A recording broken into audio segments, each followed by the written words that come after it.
आरंभ है मैट्रिक परीक्षा राज्यर 3133 सेंटर में परीक्षा देउछंती 5,22,336 जन छात्र छात्री। आज प्रथम दिन में प्रथम भाषा परीक्षा चली सकाळ 9 टारू 11:30 पर्यंत चलिबा परीक्षा। कॉपी रोकिबा पई 4 स्तरीय स्क्वाड व्यवस्था करा जायछि। बोर्ड पक्षरु 42टी स्क्वाड और जिला शिक्षा अधिकारी पक्षरु 90टी स्क्वाड करा जायछि। या व्यतीत जिला प्रशासन और पुलिस प्रशासन पक्षरु स्क्वाड मध्य करा जायछि। मैट्रिक परीक्षार सुपरिचालना 30टी जिले में 314टी नोडल सेंटर करा जायछि।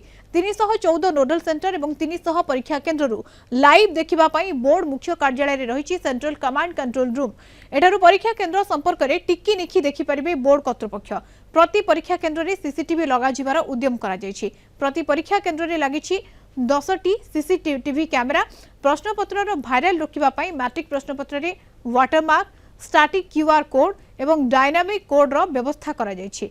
मार्च 6 तारिख पर्यंत परीक्षा चलिबो।